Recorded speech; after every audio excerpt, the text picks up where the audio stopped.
हाथ पाँव में जलन होती है, हाथ पाँव सो जाते हैं, सुन्न हो जाते हैं, इनमें सुइयाँ चुभती हैं। हर वक़्त एलर्जी की कैफ़ियत होती है, हाथ पाँव खुश्क हो जाते हैं, ड्राई हो जाते हैं।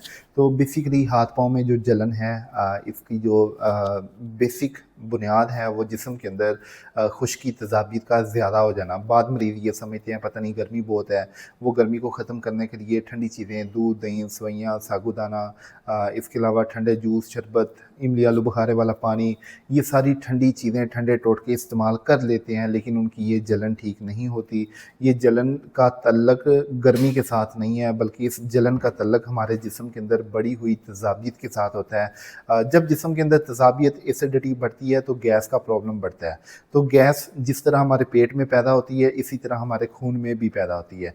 जैसा कि अगर तो इंसान सही ग़िज़ा खाता है, वो खाना जल्दी मैदा हज़म करता है और हज़म होके जिस्म को लगता है, खून को लगता है और खून के ज़रिए पूरे जिस्म को वो ग़िज़ा लगती है। लेकिन जब इंसान खाना कोई भी अच्छा खाता है तो वो खाना आम रूटीन पे 4 से 6 घंटे तक हज़म हो जाता है। लेकिन अगर खाना अच्छा नहीं होता तो वही खाना लेट हज़म भी होता है और जब तक उसने हज़म होना है तब तक वो जिस्म को आधा बीमार कर चुका होता है। मिसाल के तौर पे हम एक अच्छी खुराक खा रहे हैं जैसा कि रोटी और सालन। ये 2 चीज़ें बहुत अच्छा पेयर हैं। अगर रोटी और सालन को हम मिला दें, चूरी बना दें, सालन में डाल के सरीद बना लें, इसको आप 2-3 दिन भी पड़ा रहने दें, फ्रीज़ कर लें, तो ये आपका सरीद या रोटी सालन आपका ख़राब नहीं होगा।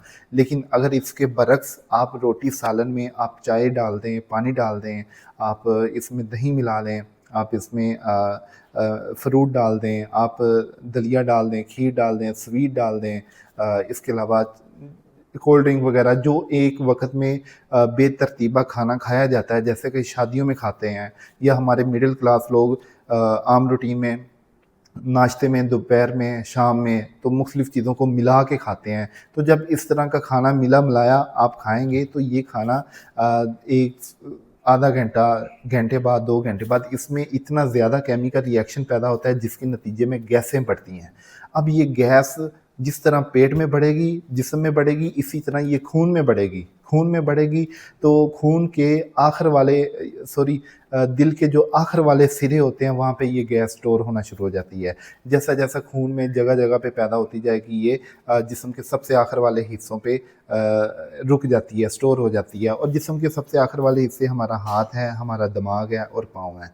जब इन 3 हिस्सों पे गैस का ठहराव होता है, जैसा कि इस हाथ पे अगर गैस का ठहराव है तो हमारे दिल से खून जो पंप कर रहा है वो हमारे इस हाथ तक, यहाँ तक आगे नहीं जा सकेगा बल्कि यहीं से पीछे सर्कुलेशन करेगा। तो जिसकी वजह से हमारे हाथ-पाँव सुन्न रहते हैं, अक्सर सो जाते हैं या हम बैठते हैं, थोड़ा बाजू पे दबाव पड़ता है तो वो बाजू सो जाता है। तो जब ये वाली कैफ़ियत होती है तो गैस हाथों में, पाँव में रुकी रहती है और गैस चुभना शुरू हो जाती है। जब चुभती है तो फिर इसमें सुइयाँ महसूस होती हैं, सुइयाँ लगती हैं। अगर जिस्म के अंदर ठंडक के साथ-साथ गर्मी हो तो फिर जलन भी शुरू हो जाती है। अगर गर्माइश की जिस्म में कमी हो तो फिर हाथ-पाँव ठंडे हो जाते हैं। तो ये वाली कैफ़ियत होती है जिसकी वजह से हाथ-पाँव सोते हैं, सुन्न होते हैं। इसके इलाज में हमने जिस्म के अंदर गैर ज़रूरी गंदे फासद मादों को ख़ारिज करना होता है, क्योंकि मरीज़ को पेशाब पखाना आता ज़रूर है, लेकिन वो जिस्म की गंदगी को, गंदे फासद मादों को ख़ारिज नहीं कर रहा होता। यही गंदगी जिस्म के अंदर बार-बार सर्कुलेशन कर रही होती है, बल्कि मरीज़ कुछ भी खाता है, वो भी उसे लगता ही नहीं है।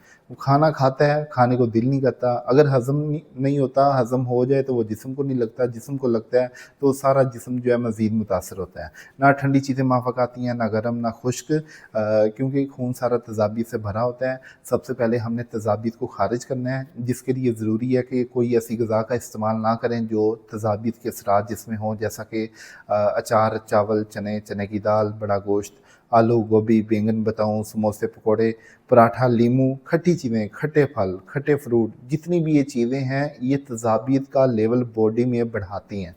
इसके बरअक्स हम वो चीज़ों का इस्तेमाल करेंगे जो नॉर्मल हों, मुतदल हों, जैसा कि आप फलों में तरबूज़, खरबूजा, पपीता, नरम मीठे-मीठे अमरूद, मीठा अंगूर, ये फल इस्तेमाल करें। ان پہ کالا نمک کالی مرچ تھوڑی کراری سی لگا کے آپ پھلوں کا استعمال کریں۔ اس کے علاوہ آپ میٹھے میں گڑ والا دلیا کھا سکتے ہیں لیکن دودھ کے بغیر ہو۔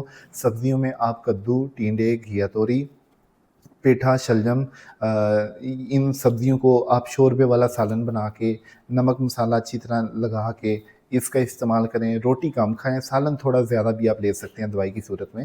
تو جب آپ اس چیز کو فالو کرتے ہیں، جب آپ کو بھوک لگے آپ تھوڑا تھوڑا کھائیں، پیٹ بھر کے کھانا نہ کھائیں، تو انشاءاللہ آپ کے جسم کے اندر غیر ضروری گندے فاسد مادوں کا اخراج خود ہی ہونا شروع ہو جائے گا۔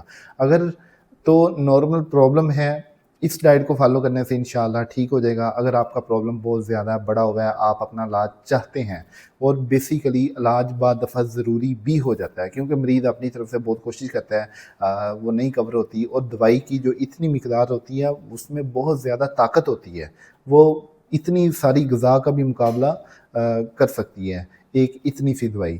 تو بعد دفعہ اتنی بھی غذا فائدہ نہیں دیتی۔ تو جب مریض اس ڈائٹ کو دوائی کے ساتھ فالو کرتا ہے تو بہت جلدی اور اچھے اثرات ملتے ہیں، اور مریض دن بدن اپنے آپ کو بہتر محسوس کرنا شروع کر دیتا ہے۔